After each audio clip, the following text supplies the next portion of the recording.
ఓం గం గణపతయే నమః. ఐం సరస్వత్యై నమః. శ్రీ గురుభ్యో నమః. హరి ఓం. ఆదిత్యాయ చ సోమాయ మంగళాయ బుధాయ చ గురుశుక్రశనిభ్యశ్చ రాహవే కేతవే నమో నమః. ఓం నవగ్రహదేవతాయై నమః. వాగర్ధావివ సంపృక్తో వాగర్ధ ప్రతిపత్తయే జగతః పితరో వందే పార్వతీ పరమేశ్వరో ఉమాశంకరాభ్యాం నమః. వీక్షిస్తున్నటువంటి ప్రేక్షకులందరికీ కూడా సూర్యనారాయణుడి యొక్క అనుగ్రహముతో ఆయురారోగ్యములు అష్టైశ్వర్యములు కలగాలని, అలాగే మనకి ఈ ఫిబ్రవరి మాసంలో 13వ తేదీ నుండి కూడా మార్చి 14వ తేదీ వరకు సూర్యుడు మకర రాశిలోంచి కుంభరాశిలోకి తన యొక్క సంచారాన్ని సంక్రమణం ద్వారా ప్రవేశించబోతున్నాడు. కాబట్టి ఫిబ్రవరి 15వ తేదీన మనకి మహాశివరాత్రి. ఆదిదేవుడు సమస్త లోకాలకి కూడా విశ్వంభరుడు అయినటువంటి విశ్వదేవుడైనటువంటి ఆ పరమేశ్వరుణ్ణి మనందరం కూడా చక్కగా విశేషమైనటువంటి అభిషేకాదులతో అర్చనలతో ఆరాధించి భజనలు గావించి లోక కళ్యాణార్థమై మనకి ముందు ముందు వచ్చేటటువంటి ఈ 3 నెలల కాలము కూడా మరి పంచగ్రహ కూటమి వలన ఎన్నో పాపగ్రహాల యొక్క కలయికల వలన ప్రపంచానికి ప్రకృతికి కూడా ఒక శాపంగా మారబోయేటటువంటి అవకాశం ఉంది. కాబట్టి ఆ పరమేశ్వరుణ్ణి ఆరాధించుకుంటూ అట్లాగే 14వ తారీఖున వచ్చేటటువంటి శనిత్రయోదశి ప్రదోషకాల వ్రతము అంటే సాయంకాలము సంధ్యా సమయం తర్వాత ఆ శని భగవానుడికి అందరూ కూడా తప్పనిసరిగా తమ యొక్క కర్మదోషాలు పోగొట్టుకోవడానికి విశేషముగా తిల తైలాభిషేకార్చనలు చేసుకొని రావి చెట్టు చుట్టూ గనక ప్రదక్షిణం చేసుకుంటే ఐశ్వర్య వృద్ధితో పాటుగా మనో అభీష్ట సిద్ధి కూడా కలుగుతుంది. ముఖ్యంగా మనకి ఈ ఫిబ్రవరి మాసంలో సూర్య సంక్రమణంతో పాటుగా ఇప్పటికే రాహువు కుంభరాశిలో తిష్ట వేసుకొని అది శని ఇంట్లో మరి వ్యాపారానికి బుద్ధికి నరాలకి తెలివితేటలకి మనం మాట్లాడే ప్రతి మాటకి సంభాషణలకి కూడా బంధుమిత్రాదులతో కలయికతో పాటుగా అన్ని రకాలైనటువంటి యాక్టివిటీస్కి శరీరం అసలు చేతనత్వంగా ఉండాలంటే బుధగ్రహము మరి విశేషమైనటువంటి ఫలిత రూపకంగా మనకు ఉండాలి. మరి ఆయన ఆల్రెడీ ఫిబ్రవరి 3వ తేదీన రాహుతో కలిసి కుంభరాశిలో ప్రవేశం జరిగింది.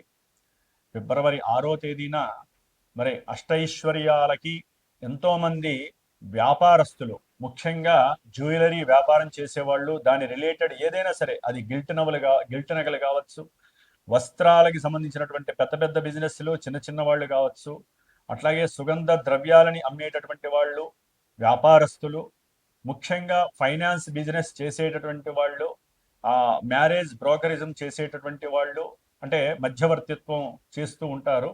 అలాంటి మ్యారేజ్ సంబంధించినటువంటి వ్యాపారస్తులు కానివ్వండి, అట్లాగే భార్యాభర్తలకి సంబంధించినటువంటి సత్సంతాన యోగానికి కారకుడైనటువంటి వీర్యకారకుడైనటువంటి శుక్ర భగవానుడు కూడా మరి రాహుతో కలిసి 6వ తారీఖు నుంచి కూడా ఈ నెలాఖరంతా అక్కడే ఉంటాడు.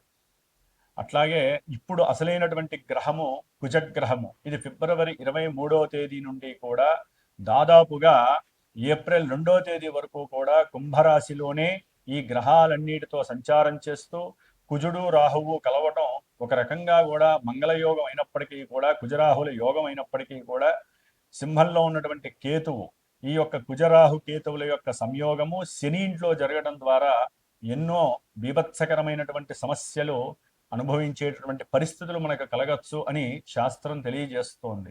కాబట్టి కుజరాహువుల యొక్క సంబంధం, కుజ రాహు కేతువుల యొక్క సంబంధం అటు వ్యాపారస్తులకి, శుక్రగ్రహానికి సంబంధించిన వ్యాపారస్తులకు కానివ్వండి, అనేక భావాల కారకత్వాలకి, ముఖ్యంగా సూర్య భగవానుడు కూడా మరి ఫిబ్రవరి 13వ తేదీ నుండి మార్చి 14వ తేదీ వరకు కూడా కుంభరాశిలో ఉంటాడు. ఈ 5 గ్రహాల యొక్క సమ్మేళనము విశేషమైనటువంటి శుభ ఫలితాలతో పాటుగా కొన్ని రాశుల వారికి ప్రపంచానికి కాస్త ఈ యొక్క కారకత్వాలనేవి కొంత ఫ్లక్చువేషన్స్ని, అట్లాగే ప్రకృతిలో ఎన్నో బీభత్సాలని కలిగజేసే అవకాశాలు ఉండవచ్చు. అది యుద్ధపరంగా, ఎందుకంటే కుజుడు అనేవాడు యుద్ధకారకుడు. అట్లాగే భూకంపాలకి సంబంధించిన వారు, అది వాయుతత్వ రాశిలో ఉన్నటువంటి గ్రహాలన్నీ కూడా ముఖ్యంగా రాజకీయ నాయకుల యొక్క పదవి గండాలు కావచ్చు, రాజకీయ నాయకుల యొక్క పెద్ద పెద్ద వాళ్ళు ఎవరైనా కావచ్చు, వారి యొక్క ఆరోగ్యం సరిగ్గా లేకపోవటము, అనారోగ్యపరంగా ఇబ్బందులు, ఏదైనా ఎలక్షన్స్ కనుక జరిగినట్లయితే ఆ ఎలక్షన్స్కి సంబంధించినటువంటి ఎన్నో ఇబ్బందులు, అంటే అక్కడ ఒక రకంగా చెప్పాలంటే యుద్ధ వాతావరణం నెలకొల్పేటటువంటి పరిస్థితులు ఈ పంచగ్రహ కూటమి తెలియజేస్తోంది. అట్లాగే మన సామాన్యంగా చూసుకున్నట్లయితే కనుక ఎవరి యొక్క జాతకాలలో అయితే కుజదోషాలు ఉంటాయో, రాహుకేతువులతో కూడినటువంటి కాలసర్ప యోగ దోషాలు ఉంటాయో, అట్లాగే ఎన్నో రకాలైనటువంటి శుక్రగ్రహ దోషాలు ఉంటాయో, వ్యాపార దోషాలు, వీటన్నిటికీ కూడా ఈ యొక్క పంచగ్రహ కూటమిలో గనక ఎవరైతే గనక సుబ్రహ్మణ్యేశ్వర స్వామి ఆరాధన చేస్తారో, ఎవరైతే ఈ కుజరాహుకేతువుల యొక్క జప ఆరాధనలో పాల్గొంటారో వారికి వారి జాతకంలో ఉన్నటువంటి కుజదోషాలు కావచ్చు, సర్పదోషాలు కావచ్చు, మాతా పితృదోషాలు కావచ్చు, ఎన్నో రకాలైనటువంటి సమస్యలకి చెక్ పెట్టేటటువంటి సమయంగా మనం భావించాలి. ఎందుకంటే 5 గ్రహాల కూటమి అంటే ఎన్నో రకాలైనటువంటి విపరీతమైనటువంటి అనర్థాలు జరిగే అవకాశం కొన్ని రాశులకు ఉంటుంది. ప్రపంచం దేశగోచారంలో మరి అది ప్రపంచం మీద వ్యాప్తి చెందుతుంది.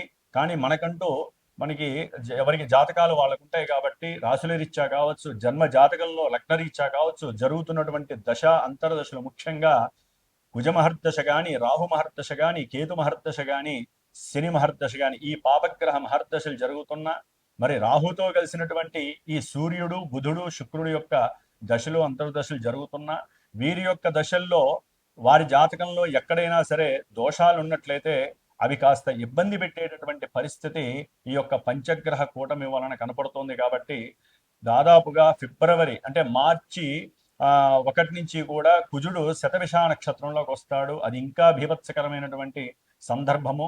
కాబట్టి ఫిబ్రవరి 23వ తేదీ నుండి కూడా దాదాపుగా మనకి 77 రోజులు, అంటే 70 రోజులు అనుకోండి, 70 రోజులు అంటే మే 10వ తారీఖు వరకు కూడా ఈ కుజ రాహు కేతువుల యొక్క శనిగ్రహ యొక్క ప్రభావం. ఎందుకంటే ఏప్రిల్ 2వ తేదీ నుండి కూడా మే 10వ తేదీ వరకు కుజుడు మీనరాశిలో శనితో కలిసి ఉంటాడు. ఇది మహా దోషప్రదమైనటువంటిది. కాబట్టి ఎన్నో రకాలైనటువంటి దోషాలను కలుగజేసేటటువంటి ఈ దోషాన్ని మనం హరింపజేసుకోవటానికి మా యొక్క శ్రీమాత జ్యోతిషాలయ పీఠం తరపున నేను 70 రోజులు ఈ యొక్క కుజగ్రహానికి, రాహుకేతువులకి, శనికి సంబంధించినటువంటి జపాన్ని ఆచరిస్తూ, ముఖ్యంగా ఈ యొక్క కేతుగణ దోషాలు మఖానక్షత్రంలోకి కేతు అనేటటువంటి వాడు ప్రవేశిస్తున్నాడు దాదాపుగా మనకి మార్చి 1 నుంచి. కాబట్టి ఇంకా దోషాలు ఎక్కువయ్యే అవకాశం ఉంటుంది. కాలసర్ప యోగ దోషం కూడా పడుతోంది. అంటే రాహుకేతువుల మధ్యలోనే గ్రహాలన్నీ కూడా సంస్థాపితమై దాదాపుగా మనకి కాలసర్పయోగ దోషం అనేటటువంటిది ఉండే అవకాశం ఉంటుంది జూలై 1st వీక్ వరకు కూడా. కాబట్టి ఈ యొక్క 70 రోజులు కూడా నా యొక్క పీఠంలో, నా యొక్క ఆధ్వర్యంలో నాచే చేయబడుతూ, ముఖ్యంగా ఈ యొక్క సుబ్రహ్మణ్య ఆరాధన విశేషంగా జరిపి, మధ్యలో మార్చి 1st వీక్ తర్వాత అంటే ఏప్రిల్ సమయంలో నేను అష్టవినాయక దర్శనం, పూణేలో ఉన్నటువంటి అష్టవినాయకుల యొక్క దర్శనము, అట్లాగే సుబ్రహ్మణ్యేశ్వర స్వామికి సంబంధించినటువంటి దైవ తీర్థాలని కూడా సంచరించి, మధ్యలో 1-2 సార్లు సుబ్రహ్మణ్య పాశుపత హోమాలని సంతానం కలక్కపోయినా వారి గురించి కావచ్చు, వివాహం కానిటువంటి వారికి, వివాహమై దాంపత్య అనుకూలత సరిగ్గా లేనటువంటి వారికి, మతిస్థిమితం సరిగ్గా లేనటువంటి వారికి, వ్యాపారంలో నష్టాలు అనుభవిస్తున్నటువంటి వారికి, అట్లాగే ఎవరికైతే జన్మజాతకంలో ఎంత కష్టపడ్డా కూడా 10 రూపాయలు దాచుకోలేని పరిస్థితి, సంపాదించలేని పరిస్థితి ఉన్నటువంటి వారు కావచ్చు, ముఖ్యంగా సంతానహీనత, గర్భవిచ్ఛిన్న దోషాలు కలిగేటటువంటి వాళ్ళు, జన్మజాతకంలో ఉన్నటువంటి కుజరాహు కేతువుల యొక్క దోషాలు ఉన్నటువంటి వాళ్ళు తప్పకుండా సంప్రదించండి. మరి ఈ యొక్క కార్యక్రమానికి 70 రోజుల యొక్క కార్యక్రమానికి డైరెక్ట్గా నాకు ఫోన్ చేసినట్లయితే కనుక దానికి సంబంధించినటువంటి నియమాలు ఏ విధంగా ఆచరించాలి, మీరు ఏ విధమైనటువంటి మంత్రాలు, అర్చనలు ఈ 70 రోజులు చేసుకుంటే కొన్ని రాసుల వారికి ఆ యొక్క అవయోగాలు తొలగిపోయి యోగాలు కలుగుతాయో నేనే డైరెక్ట్గా మీకు తెలియజేస్తాను. అట్లాగే జాతక పర్యవేక్షణ ద్వారా కూడా ఎన్నో విషయాలు మీరు తెలుసుకోవచ్చు. ముఖ్యంగా ద్వాదశ రాశుల్లో మేషాది రాశి నుంచి మీనరాశి పర్యంతం కూడా మనకి ఈ 12 రాశులలో ఈ యొక్క గ్రహస్థితుల యొక్క పంచగ్రహ కూటమి ప్రభావం ఏ విధంగా ఉంటుందో తెలుసుకునేటటువంటి విషయంలోకి వెళుతూ, ఓం తత్పురుషాయ విద్మహే మహాసేనాయ ధీమహి తన్నః షణ్ముఖ ప్రచోదయాతు. శ్రీ వల్లీ దేవసేనా సమేత శ్రీ సుబ్రహ్మణ్యేశ్వర అనుగ్రహ సిద్ధిరస్తు. ధనుస్సు రాశి వారికి ఫిబ్రవరి మాసం 13వ తేదీ నుండి మార్చి 14వ తేదీ వరకు కూడా సూర్యగ్రహ సంచారము మకర రాశిలోంచి కుంభరాశిలోకి అంటే తృతీయ స్థానంలోకి ప్రయాణం. ఇది చాలా విశేషమైనటువంటి శుభ ఫలితాలను కలుగజేస్తుంది. అట్లాగే కుజగ్రహము కూడా ఫిబ్రవరి 23వ తేదీ నుండి కూడా దాదాపుగా ఏప్రిల్ ఫస్ట్ వీక్ వరకు కూడా ఈ యొక్క 3వ స్థానంలో సంచారము. అట్లాగే శుక్రగ్రహము కూడా ఈ నెలాఖరు వరకు కూడా ఆ 3వ స్థానంలో సంచారము. బుధగ్రహము, మొత్తం 5 గ్రహాలు రవి, కుజ, బుధ, శుక్ర, రాహు, వీళ్ళందరూ రాహుతో కలవటం విశేషప్రదం. అయితే సప్తమంలో ఉన్నటువంటి గురుడు వీరి యొక్క ఆర్థిక పరిస్థితిని, వీరి యొక్క ఆరోగ్యాన్ని కండిషనల్గా బేస్డ్గా చూసుకుంటూ ఈ గ్రహాలన్నిటినీ గురుడు చూడడం ద్వారా ఆ భావాలు కొన్ని నష్టయుక్తమైనా కూడా మళ్ళీ లాభకరంగా చేసేటటువంటి స్థితి కలుగుతోంది ఈ యొక్క ధనుస్సు రాశి వారికి. విశేషమైనటువంటి యోగంగా భావించవచ్చు. తృతీయ స్థానంలో ధైర్యము, ఏ విషయాన్నైనా సరే, అది గవర్నమెంట్ జాబ్సా, లేకపోతే ఏదైనా వ్యాపారం పెడదామా, లేకపోతే తండ్రితో విడిపోయిన వాళ్ళు తండ్రితో మాట్లాడే ప్రయత్నం చేయడం, తండ్రి యొక్క ఆరోగ్యం రికవరీ కావటం, అట్లాగే సాహసోపేతమైనటువంటి కొన్ని నిర్ణయాల ద్వారా భూ గృహ నిర్మాణాదుల విషయంలో కానీ, వాటి యొక్క కట్టడాల విషయంలో అంటే వాటికి కట్టడానికి కావాల్సినటువంటి ధన విషయంలో కావచ్చు, ఏదైనా ఒక రియల్ ఎస్టేట్ వ్యాపారులతో మాట్లాడటము, భూములు కొనడానికి ప్రయత్నపూర్వకంగా ఆ ప్రయత్నాలు ఇంకా ముమ్మరం చేయటం, అలాగే వారికి ఉన్నటువంటి అప్పులు తీర్చడానికి సన్నాహాలని విస్తృతం చేయటం, ఫ్రెండ్స్ ద్వారా కానీ లేకపోతే భార్యాభర్తల్లో ఎవరి దగ్గరైనా ఉద్యోగాలు చేస్తూ ఉంటే వారి నుంచి కానీ వీరు తర్జుమా చేసుకొని ఆ యొక్క అప్పులు తీర్చేటటువంటి ప్రయత్నాలకి వీళ్ళు సాహసించడం జరుగుతోంది. వ్యాపార రీత్యా అంటే వీరు ఏదైనా వ్యాపారపరంగా భాగస్వామ్య వ్యాపారాలు చేయాలన్నా, లేదా వీరు ఏదైనా వృత్తి ఉద్యోగపూర్వకంగా ప్రయత్నాలు చేయాలన్నా బుధగ్రహం మాత్రం కాస్త ప్రతికూలంగా ఉందనే చెప్పుకోవాలి. కొన్ని అబద్ధాలు ఆడాల్సిన పరిస్థితి వ్యాపారంలో ఎదగాలంటే. ఏదైనా ఒక ఉద్యోగం సాధించాలంటే కొన్ని మాటలు లేనివి ఉన్నవి ఉన్నట్లుగా, ఉన్నవి లేనట్టుగా చెప్పేటటువంటి పరిస్థితి కలుగుతోంది. తప్పదు. ఒక్కోసారి గోడ మీద పిల్లిలాగా ఉండాలి కుటుంబంలో. బంధుమిత్రాలతో మాట్లాడేటప్పుడు గృహ సౌఖ్యం కోసము, వీరి యొక్క పనులు కావడం కోసం, ఎటువంటి సమస్యలు కలగకుండా ఉండటం కోసం, వ్యాపారంలో వీరికి పార్ట్నర్షిప్ ఇవ్వడం కోసం ఎన్నో రకాలుగా కొన్ని మాటలు వీరు చేయాల్సి ఉంటుంది, మాటలు మాట్లాడాల్సి ఉంటుంది. అట్లాగే వ్యాపారంలో అవతల వ్యక్తులు కొంచెం మోసం చేసే ప్రయత్నాలు ఎక్కువగా ఉంటాయి. కొంచెం జాగ్రత్త. అంటే మీకు దీంట్లో పెట్టుబడి పెడితే అక్కడ విశేషమైనటువంటి లాభం వస్తుందని చెప్తారు. ఆ విషయంలో కొంచెం మీరు సంతానంతో మాట్లాడండి. ఇక్కడ ఏదో పెట్టుబడి పెడితే లాభం వస్తుంది అంటున్నారు, మరి ఇది ఎంతవరకు సమంజసం అని. ఎందుకంటే ఒక కుటుంబంలో ఉన్నటువంటి సభ్యులు, ముఖ్యంగా భార్య భర్త పిల్లలు ఉంటే కొంతమంది వాళ్ళు ఏదో త్యాగశీరులకు మళ్ళీ తమే బాధపడుతున్నట్టుగా, తమకున్నటువంటి ఆర్థిక సమస్యలు పిల్లలకి చెప్పకూడదన్నట్టుగా అప్పులు చెప్పకుండా పిల్లలకి, వారికి ఏదన్నా పుస్తకాలు కావాలన్నా, బండి కావాలన్నా, లేకపోతే ప్రయాణాలు చేయాలన్నా, స్కూల్ ఫీజులు కావాలన్నా అప్పులు తేవటం, వీళ్ళకి ఇవ్వటం. ప్రతి విషయము పిల్లలకి చెప్పిన వాడే కుటుంబాన్ని సరిగ్గా మెయింటైన్ చేయగలుగుతాడు.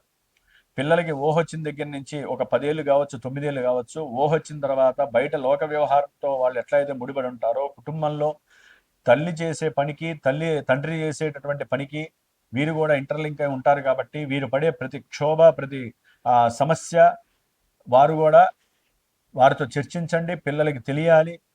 మీకున్న లాభాలు చెప్పకపోయినా పర్వాలా, నష్టాలని చెప్పాలి, కష్టాలని చెప్పాలి. అప్పుడే పిల్లలు సరైనటువంటి స్థితిలో వాళ్ళు ముందుకు వెళుతూ మీ మీద గౌరవాన్ని, అభిమానాన్ని పెంచుకుంటారు. వారికేం తెలియకుండా నేనే కష్టపడుతున్నా అని చెప్పి మీరు అప్పులు తెచ్చి భార్యాభర్తలు మాత్రమే మాట్లాడుకుంటూ కూర్చుంటే పిల్లలు ఎంజాయ్ చేస్తూ ఉంటారు. మీకు ఒక స్టేజ్కి వచ్చిన తర్వాత నువ్వు నాకేం చేసావు అంటారు. ఒకవేళ మీరు చేసింది చెప్పినా అప్పుడు వాళ్ళకి అర్థం కాదు. నీ బాధ్యత నువ్వు చేసావు అంటారు. కాబట్టి ధనుస్సు రాశి వారు ముఖ్యంగా సంప్రదించండి పిల్లలతో.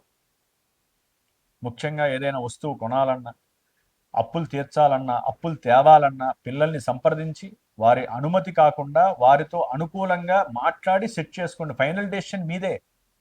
తల్లి కావచ్చు, స్త్రీ కావచ్చు, పురుషుడు కావచ్చు, భార్యాభర్తలు పిల్లలకి చెప్పాలి, లేదా పెద్దవాళ్ళు అయితే చర్చించాలి, వాళ్ళ సలహాలు తీసుకోండి. ఫైనల్గా మీదే డెసిషన్. బంధువులతో మాత్రం చర్చించకండి, కొత్తగా నూతనంగా ఉన్నటువంటి వాళ్ళతో, పరిచయమైన వాళ్ళతో చర్చించకండి, అవతల వ్యక్తులకి సహాయం చేయకండి. ఇప్పుడున్న పరిస్థితుల్లో నష్టపోతారు. మీరు అప్పు ఇవ్వకండి ఎవరికి.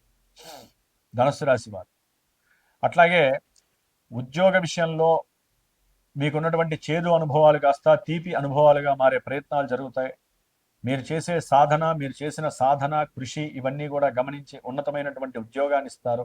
ఒకవేళ ఉద్యోగంలో గవర్నమెంట్ జాబ్స్లో కొంతమంది తీసేసి ఉంటారు, లేదా కొంతమంది ఉద్యోగాల్లో కోల్పోయినటువంటి వారికి పిలిచల్లా మళ్ళీ మీతో మాట్లాడి సంప్రదింపులు చేసి చక్కగా ఉద్యోగాన్ని ఇచ్చే పరిస్థితులు కూడా కలుగుతున్నాయి. అంటే ధైర్యే సాహసే లక్ష్మి. ధైర్యంతో, సాహసంతో గనక మీరు చేసే ప్రతి ఆలోచన, మీరు వేసే ప్రతి అడుగు కూడా మీకు లక్ష్మీదేవిని వరప్రసాదం కలుగుతుందని నమ్మండి. చతుర్థంలో అర్ధాష్టమ శని మహాబీభత్సాలని సృష్టిస్తోంది. వాహన ప్రమాదాలని, జలగండాలని, అట్లాగే తల్లి యొక్క అనారోగ్య సూచనల వలన మీకు ఆర్థిక నష్టము, ఉద్యోగం మీద దాని యొక్క ప్రభావం కలగటము, ఉన్నటువంటి గృహాన్ని అమ్ముకోవటము, లేకపోతే ఉన్నటువంటి స్థలాలని అమ్మేసేసుకొని ఆ యొక్క ధనాన్ని ఏదో రకంగా ఇంటి ఖర్చులకు ఉపయోగించుకోవడమే జరిగే పరిస్థితి కలుగుతుంది. అంటే అప్పులు తీర్చే పరిస్థితి. బ్యాంకు నుంచి ఏదైనా గృహ అవసరార్థమై లేకపోతే గృహ కట్టడం కోసం మీరు తప్పకుండా లోన్ చేసేటటువంటి లోన్ తీసుకునే పరిస్థితి కూడా కనిపిస్తోంది.